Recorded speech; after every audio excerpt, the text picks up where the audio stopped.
नमस्कार मित्रांनो, आज आपण ऍक्सेप्टन्स सॅम्पलिंग काय, 100% इन्स्पेक्शन काय, त्यांचा डिफरन्स आणि सॅम्पलिंग प्लॅनच्या टाइप्स बघणार आहोत. तर व्यवस्थित लक्ष द्या. बघा मित्रांनो, आता सगळ्यात पहिले बघू आपण ऍक्सेप्टन्स सॅम्पलिंग म्हणजे काय. ऍक्सेप्टन्स सॅम्पलिंग म्हणजे काय?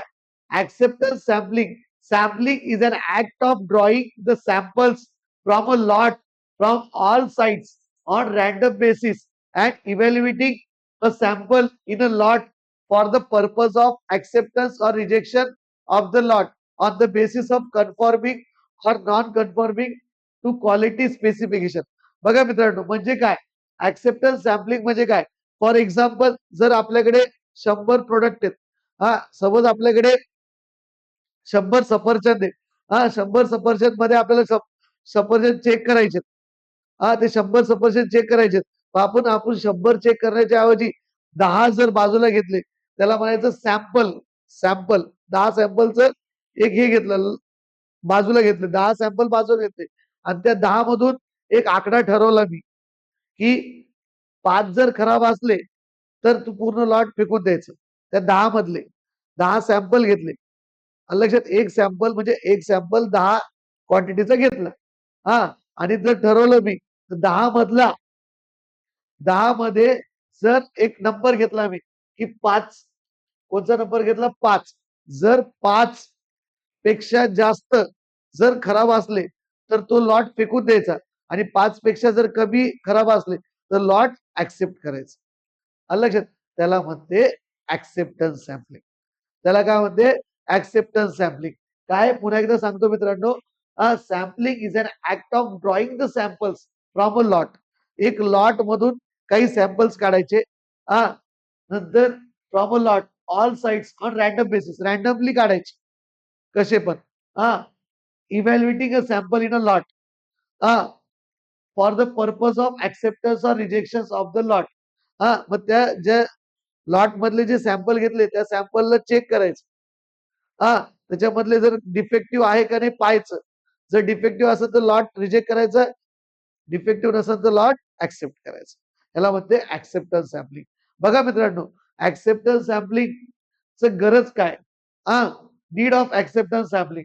Sampling is the most practical, quick and economic method of taking decision regarding acceptance or rejection of the purchased or manufacture items.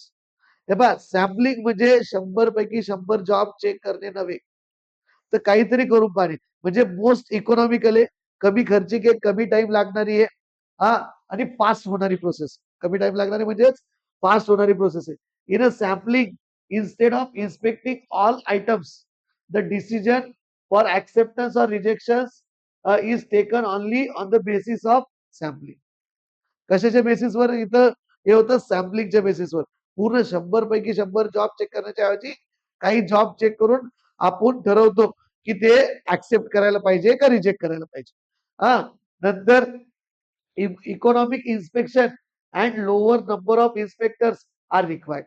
याला कमीत कमी माणसं लागते आणि इन्स्पेक्शन कसं आहे? स्वस्त असतं. लक्षात. नंतर there there less damage in inspection during inspection. बघा, जर ऍक्सेप्टन्स सॅम्पलिंग केली म्हणजे जर तुम्ही 100 पैकी 100 जर जॉब चेक करून नाही पाहिले किंवा 100 पैकी 100 सफरचंद जर चेक करून नाही पाहिले तर फायदा काय होतो? तुम्ही जो हाताळतात त्यावेळेस जे खराब होत असतं, हाताळणीमध्ये पण खराब होऊ शकतं ना, अलग, तर ते खराब होणार नाही. तर तुम्ही कमी जॉब चेक केलेले असले तर ते हाताळणीमध्ये जॉब खराब होणार नाहीत. नंतर in actually does not involve sorting his less fatigue to the inspector. हा शॉर्टिंग करत नाही आपण, म्हणजे पूर्ण सगळे चेक करतो का? मग शॉर्टिंग करतो का? डिफेक्टिव्ह ऑब्जेक्टिव्ह डिफेक्टिव्ह चेक करत नसल्यामुळे डोक्याला ताण कमी राहतो. कुणाला? इन्स्पेक्टरला. नंतर इन्स्पेक्टर म्हणजे चेक करणारा. नंतर varying quality levels can be achieved by varying the sampling procedure. ते नाही लिहायचं. हे तिसरं सोडून द्यायचं मित्रांनो आणि लास्ट सोडून द्यायचं. 3 टाइपचे सॅम्पलिंग प्लॅन आहे मित्रांनो. 3 टाइपचे सॅम्पलिंग प्लॅन आहे. एक सिंगल सॅम्पलिंग प्लॅन, एक डबल सॅम्पलिंग प्लॅन आणि एक मल्टिपल सॅम्पलिंग प्लॅन. त्या 3 सॅम्पलिंग प्लॅनच्या आधी मी तुम्हाला समजून सांगतो. 100% इन्स्पेक्शन आणि ऍक्सेप्टन्स सॅम्पलिंगचा difference very very very very very important. हा बघा मित्रांनो, samples samples are selected from a lot and tested. Acceptance sampling मध्ये काय करतो मित्रांनो, सॅम्पल आपण काय करतो, सॅम्पल लॉट मधून सिलेक्ट करतो आणि टेस्ट करतो. हा पण 100% सॅम्पलिंग मध्ये जर 100 जॉब असेल तर 100 जॉब चेक, पूर्णची पूर्ण जॉब चेक करून पाहतो. लक्षात, अ डिसिजन ऑफ ऍक्सेप्टन्स और rejection of a lot will be taken from samples. हा सॅम्पल वरून ठरवतो. आपण 10 सॅम्पल बाजूला घेतले, हा सॅम्पल साईज 10 घेतली, 100 पैकी 100चा लॉट आहे, 100 मधले 10 बाजूला घेतले, त्या 10 मधून आपण ठरवतो, 10 मुळे ठरवतो की पूर्ण लॉट घ्यायचा का नाही, पूर्ण लॉट घ्यायचं का नाही. पण इथं कसं आहे, decision of acceptance or rejection will be taken per items, प्रत्येक आयटमला. म्हणजे चला हा चांगला आहे, चल बाजूला, हा खराब आहे इकडं, हा चांगला आहे इकडं, हा खराब आहे इकडं, असं म्हणजे 100%. Statistical methods are used. याच्यात कोणची मेथड युज होती मित्रांनो, स्टॅटिस्टिकल. लक्षात, कुणामध्ये, ऍक्सेप्टन्स सॅम्पलिंग मध्ये. No no need to use such methods. हा इथं काय पाठ करून घ्यायचं, statistical. Risk are involved by decision taken will be wrong. हे पहा, याच्यात 2 प्रकारचे रिस्क असते. एक प्रोड्युसर रिस्क असते आणि एक कन्झ्युमर रिस्क असते. हा तर बघा, आता मी 100चा लॉट आहे, लॉट मधले 10 चेक केले, 10 मध्ये काही खराब आहेत म्हणून मी पूर्ण लॉट फेकून दिला, तर ही कुणाची रिस्क झाली, प्रोड्युसरची, बनवणाऱ्याची रिस्क. आलं लक्षात, ते पण आपल्याला ओसी कव्हर मध्ये त्याच्यात बघायचं. आणि जर 100चा लॉट आहे, 10 चेक केले, 10 चांगले आहे मित्रांनो, हा तर मी पूर्ण लॉट ऍक्सेप्ट केला, मग नंतर खराब निघले तर ही कुणाची रिस्क आहे, कन्झ्युमरची, म्हणजे घेणाऱ्याची. आलं लक्षात, खूप छान आहे ते, व्यवस्थित बघा. No questions of such risk. 100% inspection करायलाच काही रिस्क राहते का, राहतच नाही. हा नंतर लेस टाइम, पण टाइम टाइम फॅक्टर आहे ना, सॅम्पलिंग मध्ये कमी टाइम लागतो, 100% इन्स्पेक्शन मध्ये काय होतं, जास्त टाइम लागतो. It is mandatory for destructive items to go for sampling. हा आता बघा मित्रांनो, नेक्सॉन गाडीची तुम्हाला मध्ये ऍडव्हर्टाईज द्यायची, ऍडव्हर्टाईजच्या वेळेस डिस्ट्रक्टिव्ह टेस्ट करून दाखवायचे, म्हणजे मोठ्या ह्याच्यावरून फेकली, हा मोठ्या दरीत फेकली तरी गाडीला काही होत नाही, असं तसं. तर मला सांगा, डिस्ट्रक्टिव्ह टेस्ट 100% इन्स्पेक्शनला पॉसिबल आहे का, त्यांच्याकडे विकायला काही राहील का, नाही राहणार ना. 100% इन्स्पेक्शन मध्ये डिस्ट्रक्टिव्ह टेस्ट पॉसिबल नसते. डिस्ट्रक्टिव्ह टेस्ट ही सॅम्पल इन्स्पेक्शनच होऊ शकते. सगळ्याची सगळ्या गाड्या डिस्ट्रक्ट करून पाहताल का, नाही, मग विकायला काहीच राहणार नाही. आलं लक्षात, हा तर मग it is mandatory to destructive items to go for sampling, म्हणजे सॅम्पलिंग मध्येच डिस्ट्रक्टिव्ह टेस्ट घेते, इकडे डिस्ट्रक्टिव्ह टेस्ट करत नाही. Used for mass production. Sampling method कोणासाठी वापरते, मास प्रोडक्शन साठी. आणि 100% इन्स्पेक्शन कोणासाठी वापरते, युज्ड फॉर क्रिटिकल जॉब्स. आता तुम्हाला आपोआप जर विचारलं मित्रांनो, ऍक्सेप्टन्स सॅम्पलिंगचे फायदे आणि तोटे लिहा, तुम्हाला लिहिता येईल, मिनिट्स आणि डिमिनिट्स. हा 100% इन्स्पेक्शनचं पण लिहिता येईल. हा इन्स्पेक्शन म्हणजे चेक करणे जॉब. आता बघा मित्रांनो, single sampling plan, double sampling plan आणि मल्टिपल सॅम्पलिंग प्लान पाहू, म्हणजे आजचं लेक्चर व्यवस्थित होईल. बघा मित्रांनो, हा आहे single sampling plan, single single sampling plan, हा sampling plan, single sampling plan. बघा मित्रांनो, आता काय करायचं, इथं मी तुम्हाला एक्झाम्पल देऊन समजून सांगतो, नीट लक्ष द्या. हा single sampling plan, double sampling plan आणि मल्टिपल सॅम्पलिंग प्लान परीक्षेला खूप वेळेस आलेलं आहे. तर आता सिंगल सॅम्पलिंग प्लान मध्ये हे पहा मित्रांनो, आपले पीसेस आहे 100. सगळ्यात पहिले लॉट, सगळ्यात पहिले काय, लॉट आहे आपला 100. 100चं काय, लॉट. त्याच्यात काय केलं मी, एन म्हणजे सॅम्पल पीसेस धरले 20, एन म्हणजे सॅम्पल पीसेस किती धरले, 20. आता काय करायचं माहिती का, मी एक आकडा डिसाईड करत, त्याला म्हणायचं ऍक्सेप्टन्स नंबर. एन म्हणजे लॉट साईज, मोठं एन म्हणजे लॉट साईज, छोटं एन म्हणजे सॅम्पल साईज. सॅम्पल साईज किती घेतली आपण, 20. आपला लॉट साईज किती आहे, 100. हा ऍक्सेप्ट सॅम्पल साईज, हा झालं सॅम्पल साईज 20. ऍक्सेप्टन्स नंबर एक असा आकडा ठरवायचा की त्याच्या वर गेलं की सगळा लॉट फेकून द्यायचा, त्याच्या खाली गेलं की सगळं लॉट ऍक्सेप्ट करायचं. म्हणजे मी काय करतो, आता एन जर 20 घेतलं तर मी सी हा 7 आकडा घेतो. 7 जर 7च्या वर जॉब डिफेक्टिव्ह निघाले तर मी पूर्ण लॉट फेकून देईन. जर 7च्या खाली जॉब डिफेक्टिव्ह निघाले तर मी पूर्ण लॉट ऍक्सेप्ट करा. मग आता इकडे बघा, एकदम सिंपल आहे, थिअरी बिरी काही नाही. जर मी एक्झाम्पल म्हणलं, जे मी एक्झाम्पल आता बोलतोय ते लिहून घ्या कागदावर. नंतर तुम्ही आलं लक्षात, जसं मी बोलतोय ते तुम्हाला परीक्षेत लिहावं लागेल. जे मी उदाहरणं देतोय ते तुम्हाला उदाहरण परीक्षेत लिहावं लागणार मित्रांनो. तर बघा आता, inspect a sample of job. सगळ्यात पहिले मी काय घेतलं, टोटल लॉट साईज घेतली 100.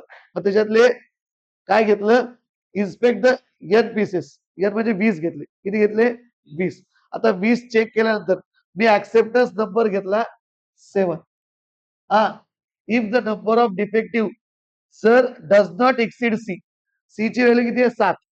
7ला जर 7च्या जास्त गेले नाही तर लॉट काय करायचं, संपला खेळ.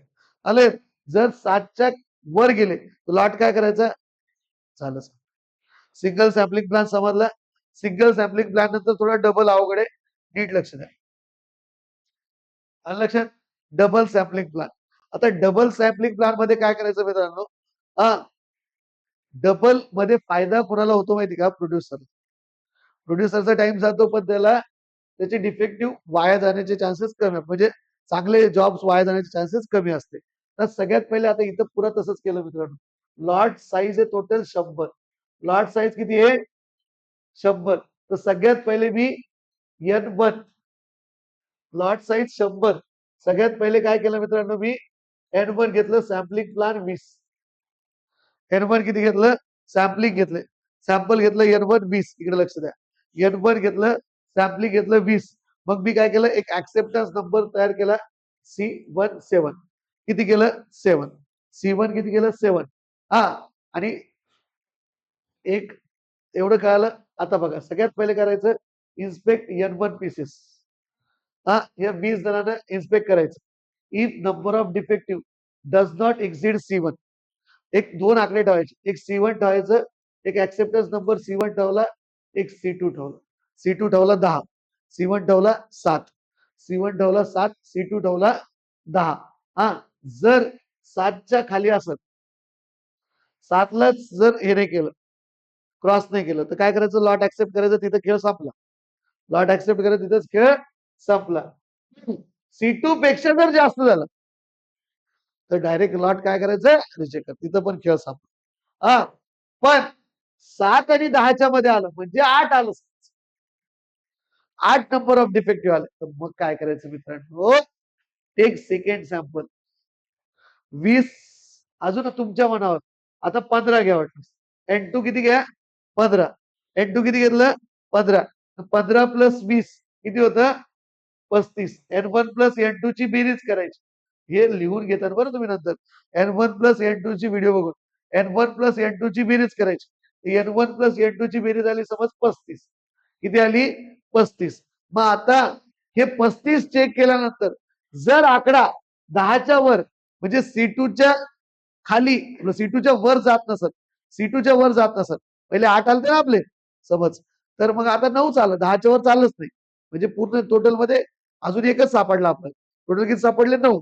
हा, तर मग 10च्या वर जात नसत तर accept the lot. Accept the lot, दोघांची बेरीज करून चेक केल्यानंतर बरं का. पण जर 10 क्रॉस करत असेल तर काय, समजलं, हे झाला डबल सॅम्पलिंग. कळालं मित्रांनो, हा झाला डबल सॅम्पलिंग प्लॅन. याच्यात काय होतं, प्रोड्युसरला फायदा होतो, कारण त्याला एकदा पुन्हा संधी भेटते, हा, त्याचा लॉट वाचवायची. आलं लक्षात, हा झाला डबल सॅम्पलिंग प्लॅन. आता पाहू मित्रांनो मल्टिपल सॅम्पलिंग प्लॅन.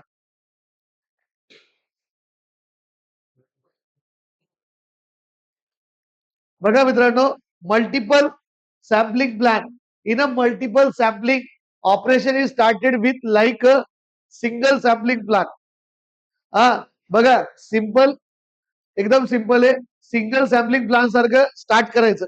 हा, नंतर then if decision could not be taken about acceptance और rejection, then next sample will be selected. आणि असं सिलेक्ट करत राहायचं. मल्टिपल म्हणजे 2 पेक्षा जास्त. लक्षात, बघा इकडं, तर फर्स्ट मध्ये फर्स्ट आपण काय घेतलं 100च्या लॉट मध्ये 100 किंवा 1000चं लॉट आहे. तर काय केलं पहिले 20 सिलेक्ट केले. पहिले किती घेतले 20 घेतले. N1 साईज ऍक्सेप्टन्स नंबर मी एक ठरवला की एक पेक्षा जास्त झाले की जॉब रिजेक्ट करायचा. आणि एक पेक्षा कमी असले म्हणजे एकच पाहिजे जास्त असतं. एक पेक्षा जर जास्त झालं मी काय करेन तो जॉब तो लॉट रिजेक्ट करून टाकेन. एक पेक्षा एक पण जास्त म्हणजे दोन जर जास्त आले 2 आले तर मी रिजेक्ट करेन. तर मग पहिल्यासाठी ऍक्सेप्टन्स नंबर किती आहे 1. 1 जर असलं चांगला तर ते काय करेन मी ऍक्सेप्ट करेन. पण एक पेक्षा जास्त जर असेल तर काय करेन ते रिजेक्ट करेन.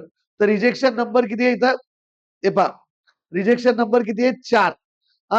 4 सॉरी ऍक्सेप्टन्स नंबर म्हणजे एक जर असेल त्याच्यात ऍक्सेप्टन्स नंबर आणि रिजेक्शन नंबर ठरवायचा मित्रांनो.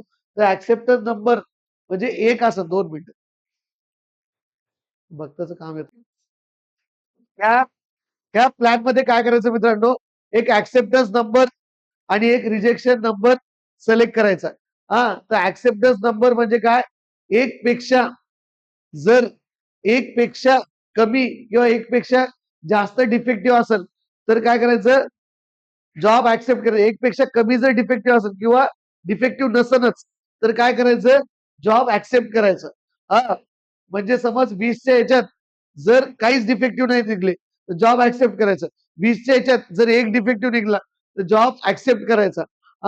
आणि पण जर रिजेक्शन नंबर 4 जर 4 पेक्षा जास्त डिफेक्टिव्ह निघले तर जॉब डायरेक्ट रिजेक्ट करायचा.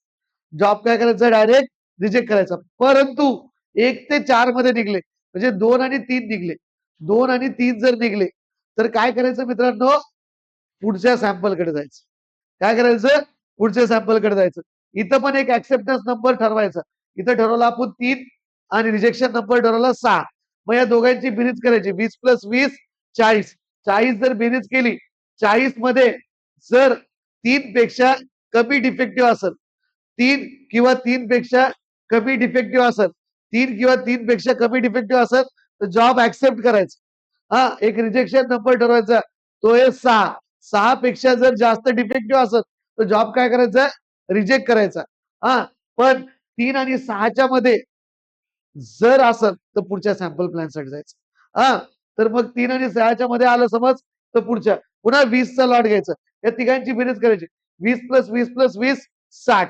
60 मध्ये काय करायचं एक ऍक्सेप्टन्स नंबर ठरवायचा तो 5. किती ठरवला आपण 5 आणि रिजेक्शन नंबर ठरवायचा. रिजेक्शन नंबर ठरवायचा. तर रिजेक्शन नंबर जर लास्ट सॅम्पल प्लॅन घेत असेल तर याच्यापेक्षा जास्त एक ठेवायचं फक्त बस. 5 + 1 6. तर रिजेक्शन नंबर ठेवला 6. रिजेक्शन नंबर किती ठेवला 6. तर इकडे बघा मित्रांनो 5च्या जर खाली आलं लास्टला काय करायचं फक्त एकच जास्त रिजेक्शन नंबर ठेवायचा. जर 5च्या खाली आलं तर लॉट ऍक्सेप्ट करायचा आणि 6च्या वरी जर गेलं तर लॉट काय करायचं रिजेक्ट करायचं. असं तुम्ही मल्टिपल सॅम्पलिंग व्यवस्थित बघू शकता. 1-2 मिनिटाचा मध्ये व्हिडिओ नीट लक्ष द्या व्यवस्थित समजून जाईल तुम्हाला मल्टिपल सॅम्पलिंग प्लॅन. लक्षात धन्यवाद.